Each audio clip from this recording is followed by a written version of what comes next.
저희 집 아이들은 제가 가지고 있는 것이라면 뭐든지 차지하려고 하나하나 다 찜을 해 두었습니다.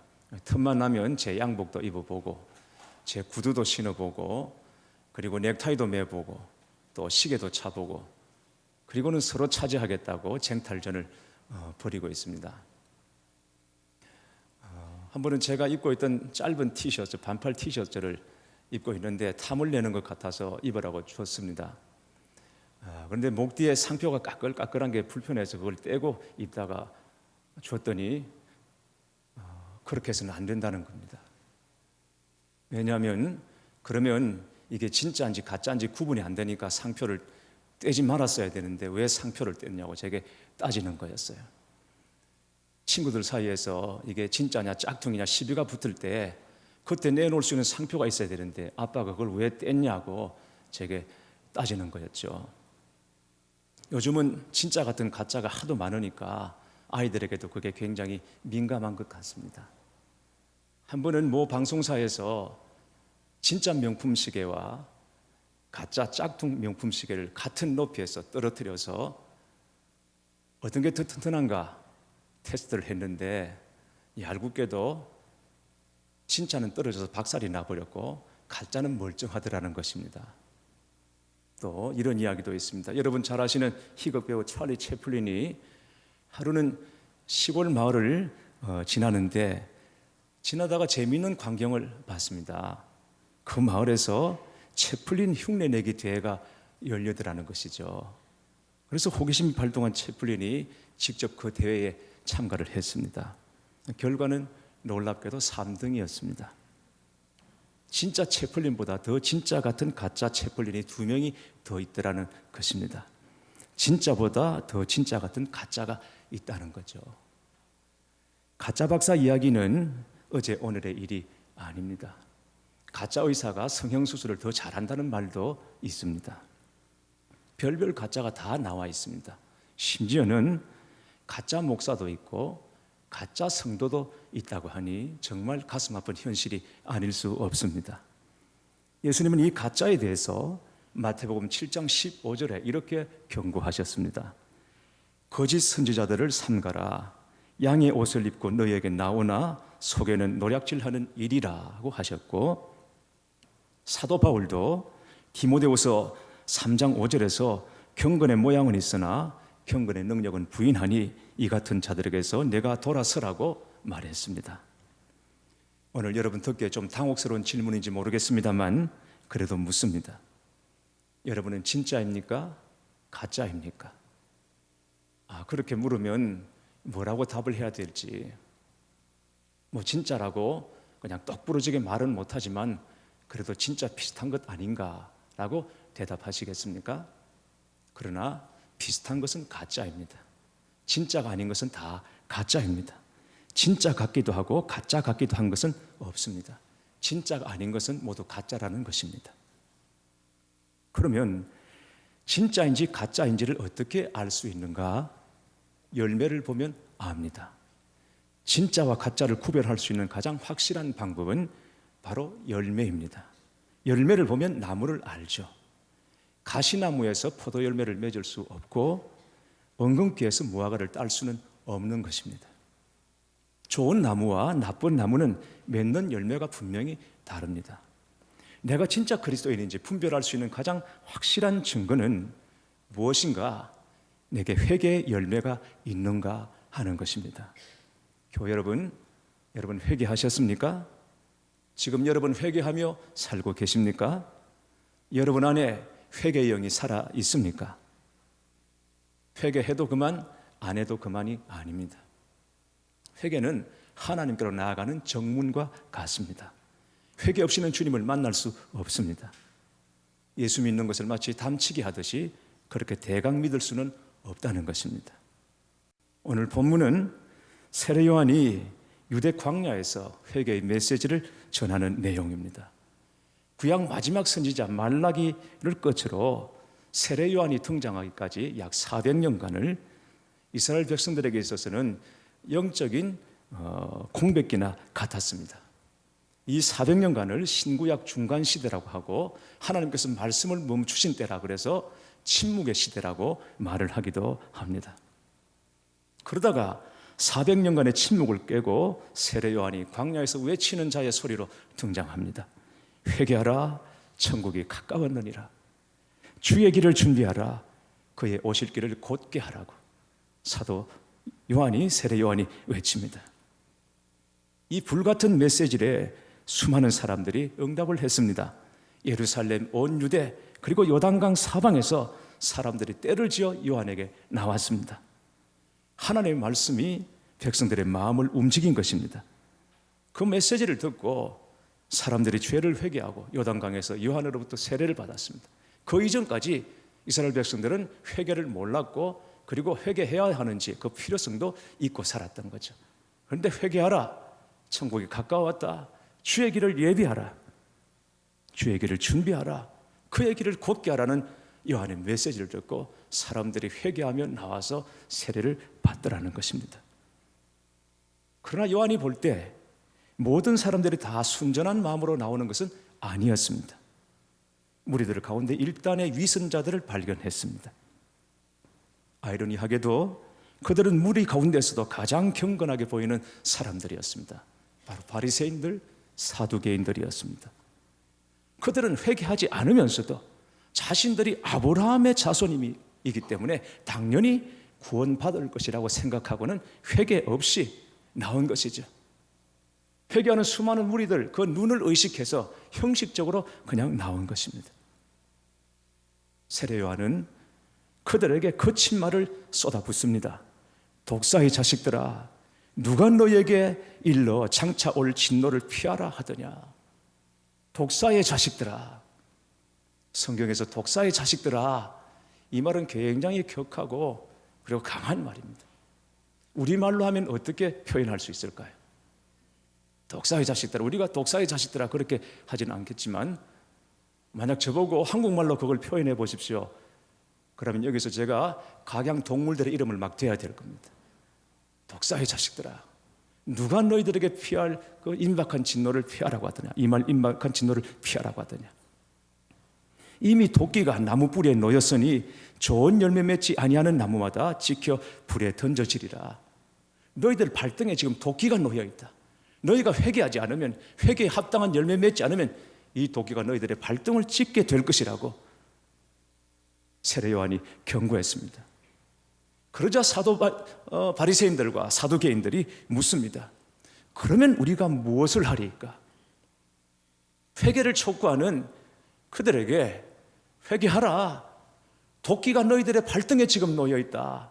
그러면 우리가 무엇을 하리까? 자꾸 회개의 열매를 하는데 회개의 열매라는 것이 무엇입니까? 어떻게 해야 회개의 열매를 맺는 것입니까? 라고 물었을 때 세례 요한은 그 뒤에 나오는 사람들의 예를 들어서 구체적인 회개의 열매가 무엇인지를 설명합니다. 부자들은 가난한 자들에게 나누어 주는 삶을 살아야 했고, 부정한 자로 낙인 찍혔던 세리들에게는 부과한 것 외에는 세금을 더 이상 부과해서 착취하지 말라고 했습니다. 군인들은 자신들이 가지고 있는 직위를 이용해서 사람들을 강탈하지 말고 무력을 행하지 말고 주어진 급료에 만족하라. 이것이 회개의 열매다라는 것입니다. 진정한 회개는 말에 있는 것이 아니라는 것이죠. 삶이 바뀌는 것에 있다는 것이죠. 우리가 회개했을 때, 우리의 삶이 바뀌었을 때 뭐 대단한 일이 일어난 것도 아니고 특별한 은사가 일어난 것도 아니지만 그 과정이 극적인 것도 아니었지만 중요한 것은 회개함으로 말미암아 내 삶이 바뀌었는가 하는 것입니다. 부자가 회개했습니다. 이전에는 자기 혼자만을 생각하고 자기 만족을 위해서 살았는데 그가 예수 믿고 회개했다면 이제는 자기만을 위해서 살지 말고 자신의 부를 나누어서 가난한 사람들을 섬기라. 이게 진짜 회개다라고 말하는 것입니다. 세리들이 예수 믿고 회개했다면 무엇입니까? 이전에는 정당한 세금에 다른 것을 더 부과해서 자기가 착복했습니다. 그런데 예수 믿고 그가 회개했다면 정당하게 세금을 부과하고 나머지 착복하지 말라는 것입니다. 군인들이 나와서 복음을 듣고 예수 믿고 회개했다면 그 회개의 증거가 무엇이냐? 자기의 직위를 남용하지 말라는 것입니다.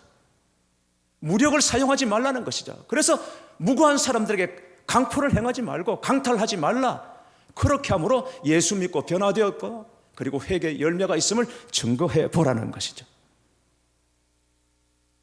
회개라는 말을 원어로 메타노이아라고 하는데 이것은 마음의 변화, 생각의 변화를 뜻하는 것입니다.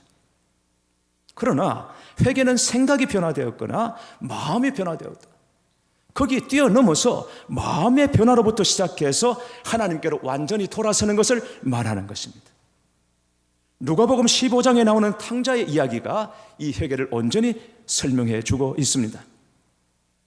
탕자는 아버지께 받은 재산을 탕진한 후에 돼지를 치면서 굶주림에 시달리게 됩니다. 그러다가 정신을 차리게 되죠.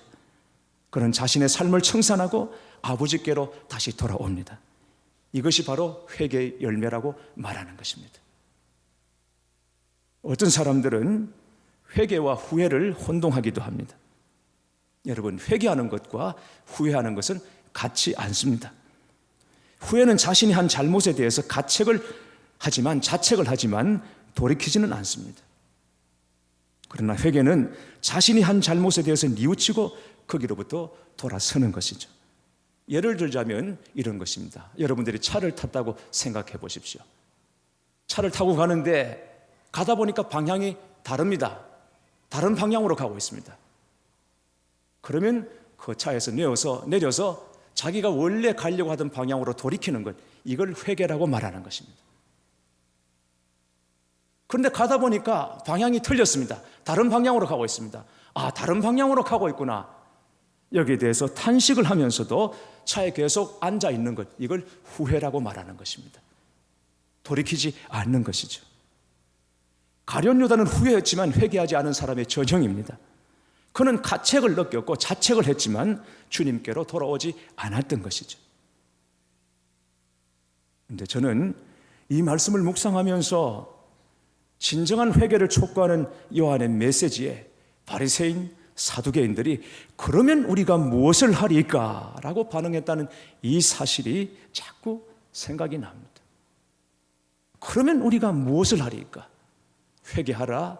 회개에 합당한 열매를 맺어라. 그랬을 때 바리새인들, 사두개인들이 우리가 그러면 무엇을 하리까? 이 말씀이 자꾸 생각납니다. 여러분, 진리의 말씀이 선포되고 성령님께서 듣는 사람의 마음을 찌르면 이런 반응이 일어난다는 것입니다. 초대교회 때 베드로가 유대인들 앞에서 설교했을 때 유대인들이 이런 반응을 보였습니다. 사도행전 3장 37절에 그들이 이 말을 듣고 마음에 찔려 베드로와 사도들에게 물어 이르되 형제들아 우리가 어찌할꼬 하거늘.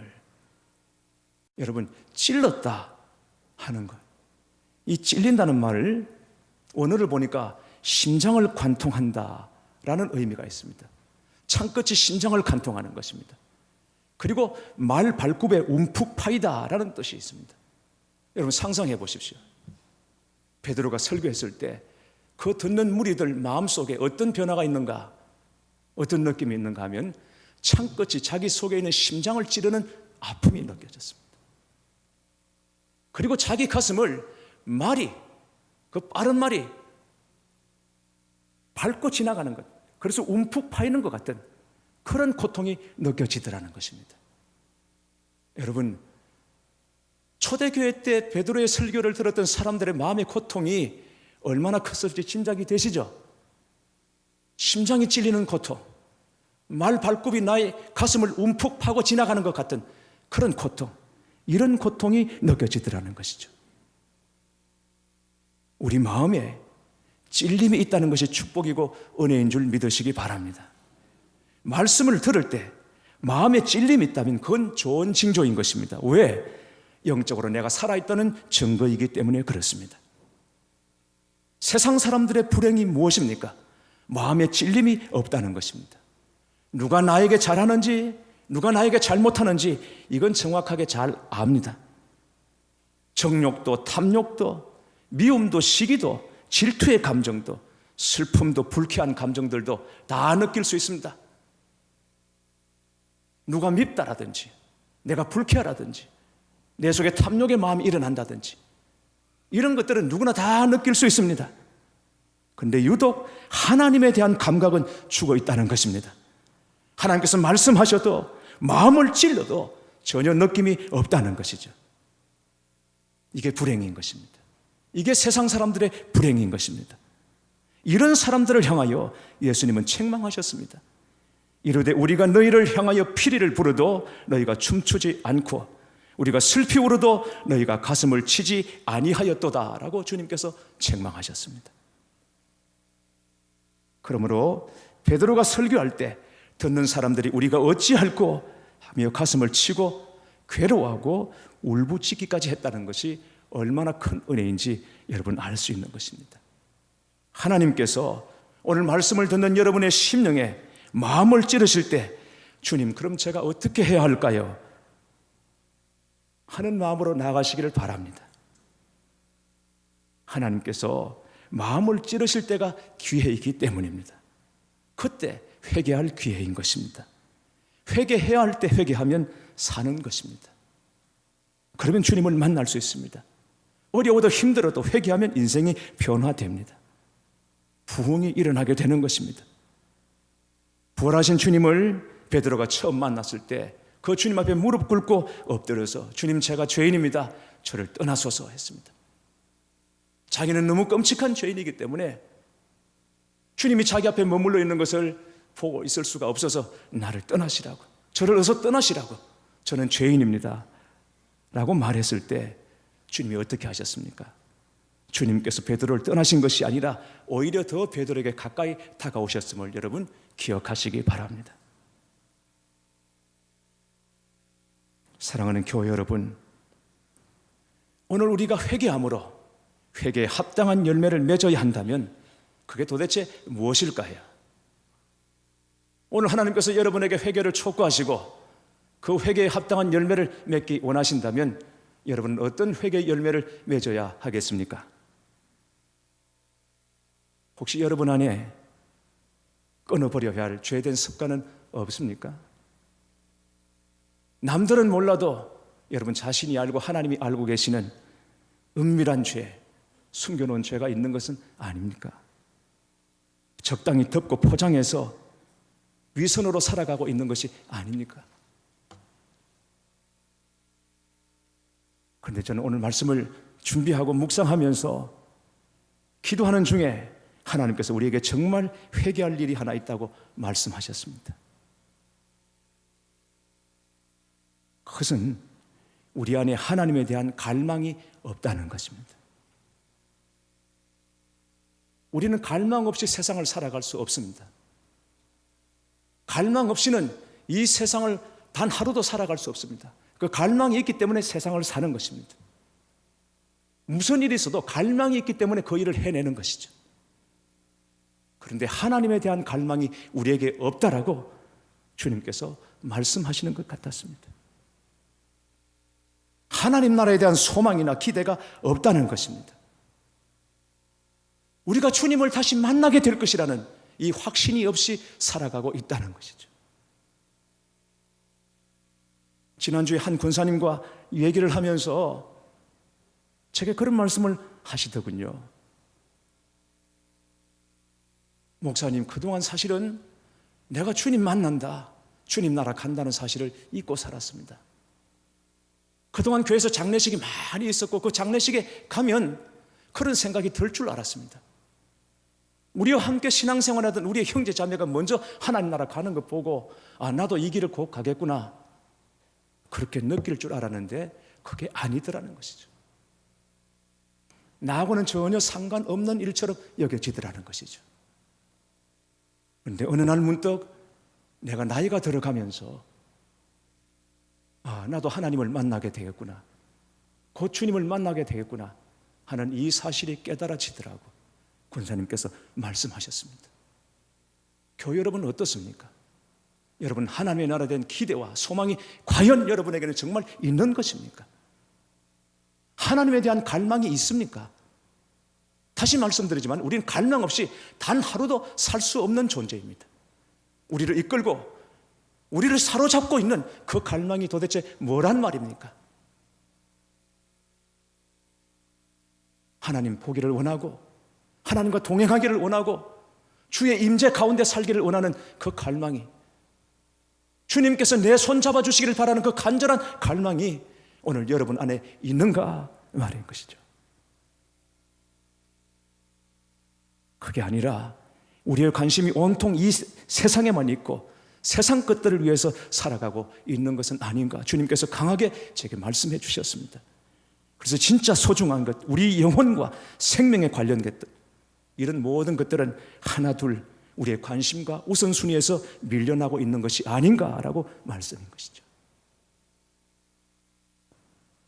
여러분, 우리가 정말 신앙생활 이렇게 해도 괜찮은 것일까요? 결국 오늘 하루하루가 우리 인생이 되고 말 텐데 이렇게 살다가 우리 주님 만나도 괜찮은 것일까요? 내가 그리스도인이라는 이름을 가지고 있으니까, 내가 교인으로 오늘 이 자리에 앉아 있으니까 그것 가지고 안도한다면 아브라함의 자손이라는 것 하나 가지고 위선과 안일함에 빠져 있었던 바리새인과 사두개인들과 도대체 다른 것이 무엇이겠습니까? 신앙생활을 하려면 누구누구처럼 하라, 이런 말을 하려는 것이 아닙니다. 모름지기 교회는 어느 교회처럼 되어야 한다, 이런 말을 하려는 것이 아닙니다. 그런 요구는 하나님의 뜻과 맞지 않기 때문인 것입니다. 우리는 누구누구처럼 신앙생활을 할 수 없고 제일교회는 어느 교회처럼 그렇게 될 수도 없습니다. 왜? 우리는 각자 다 다른 존재들이고 교회 사명이 다르고 역할이 다르고 모습이 다르기 때문에 어느 교회는 없는 것이고 누구누구처럼 하라는 것은 없는 것이죠. 다만 하나님의 말씀이 지금 현재 내 삶의 표준이 되고 있는가, 그것 하나는 점검해 보시라는 것입니다. 정말 성경 말씀이 오늘 내 삶의 표준이 되고 있는 것입니까?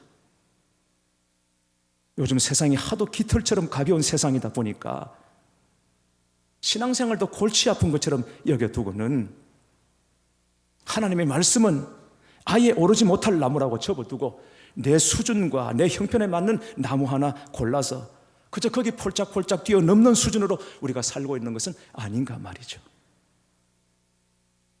하나님의 말씀이 내 삶의 표준이 아니라 내 수준과 내 형편이 어느덧 내 믿음과 내 삶의 표준이 되어버린 것, 여러분 아닙니까? 주님, 입으로는 주님을 달고 살면서도 그러나 실제 사는 것 보면 내 삶의 주인이 주님이 아니라 여전히 내가 내 인생의 주인이 되어서 내 하고 싶은 대로, 내 생각대로, 내 욕심대로 그렇게 살고 있는 것은 아닙니까? 물론 그렇게 산다 해도 지금 당장 문제될 것은 없을 것입니다. 이전에 살아오던 방식대로 그대로 산다 해도 지금 당장 우리에게 어떤 문제가 일어날 것은 없을지 모릅니다. 그러나 주님 만났을 때 그때 과연 괜찮을 것인지 우리는 이걸 생각해 보아야 합니다. 왜 그래야만 합니까? 요한이 왜 회개를 촉구하죠? 주님 만날 준비를 하라고 촉구하는 것입니다. 주님 만날 준비하기 위해서 회개하라고 말하고 있기 때문입니다. 여러분 회개하셨습니까? 여러분 안에 회개의 영이 살아있습니까? 회개한 사람도 회개에 합당한 열매를 맺어야 합니다. 회개하지 않는 자에게 도끼가 이미 나무 뿌리에 놓였다는 말씀을 여상히 들어서는 안 될 것입니다. 우리는 회개를 통하여 오늘도 주님께서 내 인생의 주인이 되시는 것으로 우리는 경험하게 되고 그렇게 주님을 영접하게 되는 것입니다. 회개는 비루한 것도 아니고 부정적인 것도 아니고 슬픈 것도 아닙니다. 회개를 통해서 거룩한 심령이 되는 것이고 주님의 임재 안에 들어가게 되는 기쁘고도 복된 일이 회개라는 것을 여러분 잊지 마시기 바랍니다. 회개함으로 주님 앞에 나아가는 심령들이 되십시오. 그리고 비슷하게 얼추 그리스도인이 된 것으로 만족하지 마시고 진짜 그리스도인으로, 완전한 그리스도인으로 살아가시는 여러분 되시기를 주님의 이름으로 축원합니다.